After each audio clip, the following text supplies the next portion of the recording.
我们总认为 Mini 系列无人机有着弱小，但 Mini 3 Pro 打破了我的看法。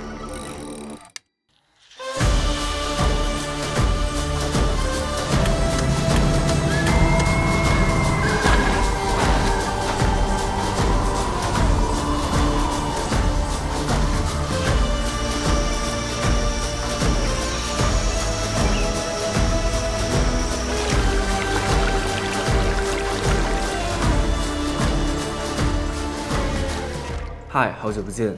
就在前2天，大疆更新了固件，所以这期视频呢，就想跟大家来聊一聊，顺便分享一下我这1个多月的使用情况，有好的地方，也有值得改善的地方，以及把它跟我手上的 A2 来进行对比一下。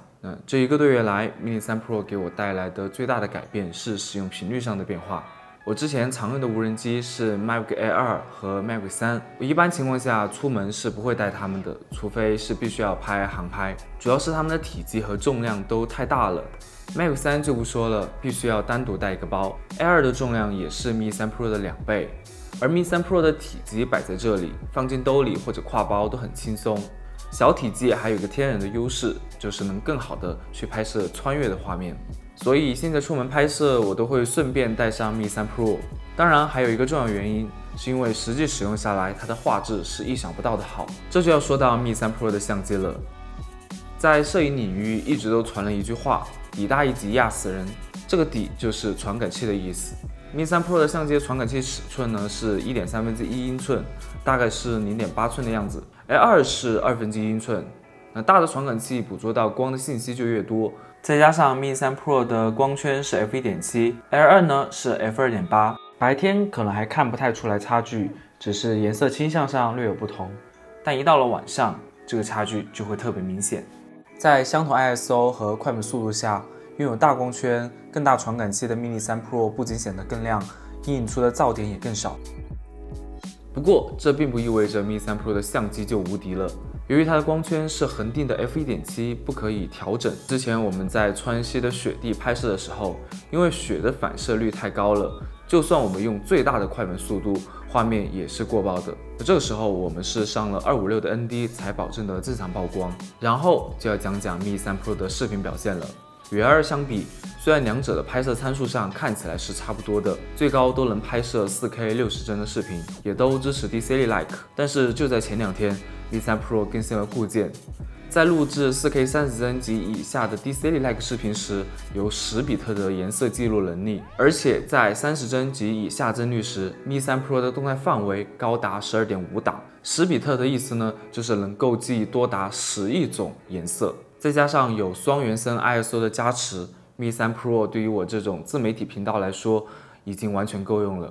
我现在说 Mini 3 Pro 是小玉山，大家不反对吧？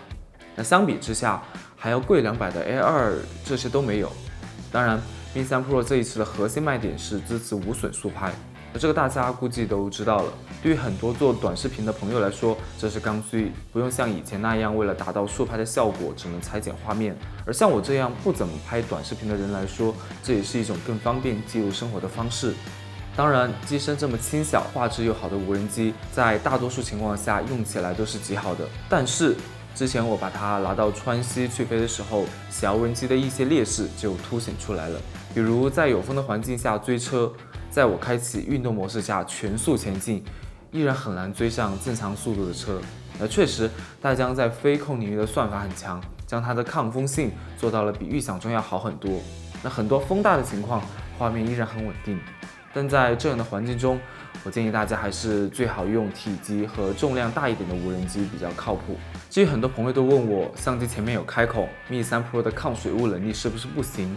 那我之前用 Mini 3 Pro 在雨天也飞过，而且当时还在雨中穿了云，并没有什么问题。其实大多数无人机是不防水的，但是都有一定的抗水雾能力。一般情况下，穿云破雾是不会出什么问题的，不要把它想得很脆弱。如果这点都不行，那 Mini 3 Pro 怎么能叫 Pro 呢？然后是续航方面 ，Mini 3 Pro 跟 A2 的续航官方参数都是3-4分钟。不过我在川西实际拍摄时，感觉 Mini 3 Pro 要比 A2 的续航低那么一点点。那这可能是它的体积较小，空中需要花费更多电量来抗风。再加上川西温度较低，也会影响实际的飞行时间。好在 Mini 3 Pro 还有一个47分钟的长续航电池，实际用下来可以达到半个多小时的飞行时间，跟 Mavic 3的飞行时间都差不多了。最后再来聊一聊这个 DJI IT 遥控器。其实我之前一直觉得没必要单独买个遥控器，用普控连接手机会更方便。直到我用上了这个遥控器后，我真的觉得普控的一些问题真的有点太不方便了。首先，每一次飞行前就必须要连接手机，手机时不时还要弹各种的消息，而且还会有电量焦虑，总是害怕手机没电。最关键的一个问题是屏幕亮度，不知道大家有没有这样的感受？手机开到最亮，在阳光下用，一会儿屏幕就会突然的变暗，而且是无法通过调整亮度变回去的。这其实就是因为手机为了避免发热采取的保护机制，这会限制我们的屏幕亮度。导致的问题呢，就是我们在飞无人机的时候会很糟心，再加上很多时候信号一不好，我们需要调整位置，屏幕亮度也会一直在调节，非常影响我们飞行的体验。而一个专门的遥控器就没有这些问题，省去了连接手机的步骤，打开就是 DJI Fly 的页面，可以直接飞行。而且它的亮度是恒定的700尼特，不会像手机一样变化，再加上操控手感也很加分，所以如果大家预算够，还是非常建议大家购买的。当 Mini 3 Pro 上架之后，比它还要贵200的 A2 在大疆官网上已经显示缺货了，现在只能在一些非官方的淘宝店或者线下店才能买到，说明大疆是有意让 Mini 3 Pro 取代 A2 的。而如果你在这两款无人机之间纠结，看完这个视频，你应该知道该怎么选。这差不多就是我对 Mini 3 Pro 这1个月的使用体验。